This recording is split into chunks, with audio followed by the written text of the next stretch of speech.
안녕하세요. 향덕들을 위해 인센스를 가이드해드리고 있는 또오기 마스터 원사이드입니다.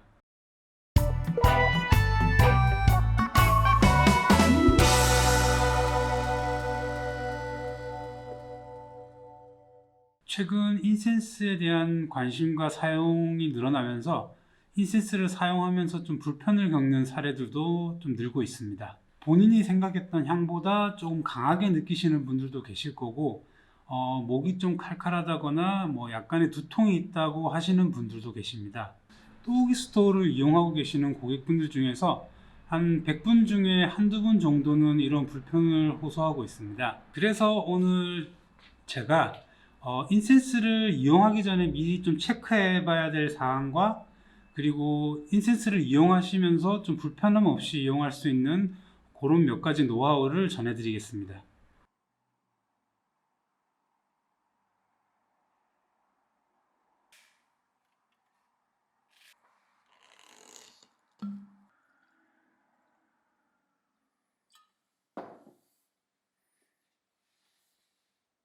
인센스를 얘기한다고 해놓고 갑자기 웬 위스키를 따르는 영상이 나왔나 싶으실 겁니다. 저는 이 술 중에서도 약간 높은 도수의 이런 증류주 종류들을 좋아하는 편입니다. 제가 위스키를 좋아하는 이유는 위스키에서는 그 향과 맛에 있어서 극강의 응축감을 좀 느낄 수가 있습니다. 위스키는 이 증류를 통해서 어떤 그 원재료의 엑기스만 좀 뽑아내고, 그리고 오랜 시간 옥구통이라든지 이런 데 숙성을 시키면서 다양한 향들이 배이기 때문에 그 향과 맛에 있어서는 정말 다이나믹한 걸 느낄 수가 있습니다. 위스키를 마시는 거는 정말 괜찮은 취미생활입니다. 하지만 여기서 문제가 있습니다. 제가 정말 매력적으로 느끼고 좋아하는 이 술을 못 마시는 분들께 제가 아무리 좋다고 설득시키고 주장을 해봐도, 그분들에게는 이 위스키는 단지 쓰디 쓴 술일 뿐입니다. 위스키 안에 숨어있는 오묘하고 다양한 이런 향과 맛을 즐기기 위해서는 고도주의 쓴맛과 통각을 버틸 수 있고, 어떤 그 식도에 타들어가는 그런 느낌을 견딜 수 있는 피지컬이 필요합니다. 아무리 매력적인 향과 맛을 가진 술이라고 해도 마셨을 때 불쾌감을 느끼는 술이라면 그건 쓰레기에 불과할 겁니다. 이런 면에서 인센스도 위스키와 비슷한 면이 많다고 볼 수 있습니다. 미각과 마찬가지로 이 후각도 사람마다 느끼는 강도가 다 제각각입니다. 복합적인 향을 맡았을 때 가장 강렬하게 다가오는 향의 종류도 다를 거고, 그 향의 강도를 느끼는 것도 사람마다 천차만별입니다. 심지어 기관지가 약하신 분들은 이런 강한 향이나 연기를 맡았을 때 신체적인 거부 반응이 일어나기도 합니다. 인센스는 아주 오랜 고대부터 이어져 내려온 문화입니다. 실질적인 치유 효과를 나타내기도 하고, 집중도를 높여주거나 영감을 주기도 합니다. 그리고 이런 자연에 가까운 향들은 이런 복잡하고 팍팍한 일상 속에서 정서적인 힐링을 가져다 주기도 합니다. 하지만 이런 인센스가 본인의 어떤 신체적인 조건이나 아니면 감각적인 조건이랑 맞지 않아서 맡았을 때 오히려 불쾌감을 느낀다면 이건 오히려 해가 되는 아이템이 될 겁니다. 지금 인센스에 입문해보고 싶은 분들 중에서 과연 이게 나한테 맞을까? 그냥 막 이렇게 질렀다가 취향에 안 맞아서 다 버리는 건 아닐까? 이런 고민들을 하고 계신 분들이 분명 있을 겁니다. 이런 분들을 위해서 인센스를 시작하기 전에 한번 체크해 봐야 될 사항을 간단하게 소개시켜 드리겠습니다. 인센스는 연소를 통해서 발향하는 제품입니다. 공간에 펴진 잔향들이 인센스의 어떤 진정한 매력이라고 할 수 있지만, 향이 시작되는 그 지점에서는 연소가 일어나기 때문에 아무래도 스모키한 느낌의 향들이 많이 올라옵니다. 그래서 이런 타는 냄새에 대해서 좀 민감하신 분들은 아무래도 인센스가 불편할 수 있습니다. 만약 캠핑 경험이 있으시다면 모닥불을 피웠을 때 그때 상황을 떠올려 보시면 좋을 것 같습니다. 우선 그 모닥불을 피웠을 때 그 장작 주변에 앉아 계시면서 그때 맡은 그 장작 타는 냄새가 좀 불쾌했는지, 아니면 그 냄새가 견딜만 했는지, 아니면 좋았는지, 이런 걸 좀 떠올려 보시면 좋을 것 같습니다. 만약 캠핑 경험이 없으시다면 한의원 같은 데 가서 이렇게 쑥두물 놓았던 경험이나 이런 사찰 같은 데 갔을 때 그런 나는 절향들, 이런 것들에 대한 감각을 좀 떠올려 보시면 도움이 될 것 같습니다. 이 세 가지 사항들은 천연 연소제를 태워서 발향하는 그런 환경이기 때문에 인센스를 처음 피웠을 때 나는 그런 스모키한 느낌과 좀 비슷하게 생각하셔도 될 것 같습니다. 이런 경험들을 좀 떠올려 보시고 그때 났던 그런 향들이 나를 좀 불쾌하게 했다든지 나를 좀 불편하게 한다고 생각이 드시면 아무래도 인센스를 시작하는 걸 한번 생각해 보시는 게 좋을 것 같습니다. 인센스는 실내에서 즐기는 불멍이라고도 할 수 있습니다. 인센스를 이용하시는 분들 중에서는 인센스를 피워놓고 이렇게 잔잔하게 올라오는 그 연기를 보면서 멍 때리는 걸 좋아하는 분들도 상당히 많습니다. 하지만 다들 아시다시피, 그리고 제가 이 앞전에도 많이 말씀드렸듯이 밀폐된 공간에서 연기를 피운다는 것은 건강에 무척 해로운 행동입니다. 여기서 참고로 말씀드리면 소비자 보호원에서는 인센스라는 제품을 실내에서 피웠을 때 그 공기가 얼마나 인체에 유해한지를 테스트한 그 결과가 있습니다.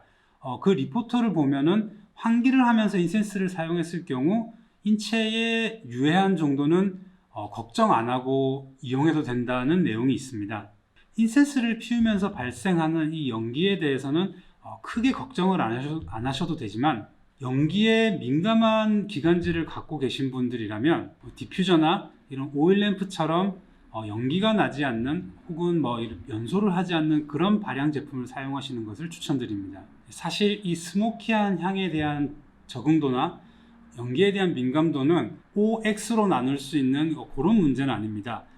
그 정도에 따라서 좀 달라지기 때문에 이런 스모키한 냄새가 조금 불편하지만 나는 인센스에서 나는 향이 너무 좋아라고 하시는 분들도 분명히 있을 겁니다. 이렇게 조금 불편함은 느끼지만 그래도 인센스를 피워보고 싶은 분들을 위해서 인센스를 좀 쾌적하게 사용할 수 있는 몇 가지 팁을 드려보겠습니다. 인센스를 쾌적하게 즐기는 데 있어서 가장 중요한 건 바로 환기입니다. 인센스를 피우실 땐 창을 열어서 실내 공기를 최대한 빨리 순환되게 만드는 것이 중요합니다. 그 인센스의 향이 최대한 공기 중에 퍼져야지 인센스 본연의 매력이라고 할 수 있는 그 잔향들을 느낄 수가 있습니다. 그리고 그 인센스가 처음 이렇게 불완전하게 연소되면서 나는 그런 안 좋은 성분들도 빨리 환기를 시켜서 제거해 주시는 게 좋습니다. 이렇게 실내 공기를 순환을 하는 방법에는 냉난방을 할 때 사용하는 그런 서큘레이션을 이용하셔도 되고, 매장이나 집에 천장 실링팬이 있다고 하면 실링팬을 틀어주시는 것도 좋은 방법입니다. 그리고 인센스의 연기가 좀 강하게 느껴지시는 분들은 가급적 휴식하는 공간이나 생활하는 공간에서 좀 먼 곳에서 인센스를 피우시는 게 좋습니다. 참고로 인센스는 연기를 통해서 발향하는 그런 제품입니다. 연기는 기본적으로 항균 효과가 있기 때문에 주방이나 화장실에 피워 놓으시면 상당히 좋습니다. 물론 악취 제거에도 좋고요. 그래서 화장실이나 주방 혹은 현관문 입구, 신발장 있는 곳 이런 데서 인센스를 피우신다면 인센스에 연하게 퍼진 잔향들이 생활 공간으로 넘어오기 때문에 좀 더 쾌적하게 인센스를 즐기실 수가 있습니다. 그리고 또 인센스를 이용하면서 이 향의 강도를 조절하는 방법은 바로 끊어서 피우는 방법입니다. 인센스를 피우다가 도중에 끄는 방법으로 가장 유용한 방법은 물에 살짝 담그는 겁니다. 인센스를 피우시다가 지금 공간에 퍼져 있는 향들이 지금 나한테 좀 적당하다고 느끼신다면 그 스틱을 물에 담궈서 끄시면 좋습니다. 이렇게 물에 담궈서 끈 인센스는 조금만 놔둬도 금방 마르기 때문에 다시 불을 피웠을 때 잘 연소됩니다. 그리고 이건 제가 많이 이용하는 방법인데 저는 외출할 때 인센스를 피워놓고 외출하는 편입니다. 인센스를 피워놓고 외출을 하면 집에 돌아왔을 때 잔향들만 남아있기 때문에 그런 강한 향이 아니라 은은하게 인센스 본연의 향을 느낄 수가 있습니다. 여기서 주의할 점은 인센스를 피우실 때 주변에 탈만한 물건들은 최대한 치워 놓는 게 좋습니다. 마지막으로 인센스를 안전하고 쾌적하게 이용하시는 방법은 인센스를 신뢰할 수 있는 인센스 샵에서 구매하는 것입니다. 인센스의 유해성을 테스트한 그 소비자 보호원의 리포트를 보면 다양한 인센스의 제품들을 놓고 테스트를 한 결과가 있습니다. 거기서 보면 국내 정식 유통 과정을 거치고 검증을 받은 인센스들은 그 유해성이 상당히 없는 편인데, 그 외에 병행 수입이나 좀 이름 없는 그런 브랜드들 같은 경우는 유해 물질도 많이 검출될 뿐만 아니라 그 향이나 이런 부분에서도 좀 왜곡된 부분들이 많습니다. 그리고 유통되는 과정에서 좀 투명하지 않다 보니까 인센스의 보관이라든지 뭐 곰팡이가 쓴다든지 이런 데서 좀 문제가 생기기도 합니다. 그래서 정식 유통 과정을 거쳐서 수입되는 인센스를 다루는 믿을 수 있는 인센스 샵에서 인센스를 구매하시는 것을 추천드립니다. 오늘은 이렇게 간단하게 인센스를 피우기 전에 좀 체크해 봐야 될 사항과 그리고 인센스를 피우실 때 좀 더 쾌적하게 즐길 수 있는 방법에 대해서 설명드려 봤습니다. 네, 그럼 본인 취향에 맞는 인센스를 잘 선택하시고 올바른 방법으로 인센스를 피우셔서 매일매일 평안한 하루가 되시길 기원드리겠습니다. 영상을 보시면서 궁금한 점이 있으시거나 아니면 인센스를 구매하는 데 있어서 문의할 점이 있으시면 언제든지 댓글로 문의 주시고요. 그럼 더 좋은 콘텐츠로 다시 찾아뵙겠습니다. 감사합니다.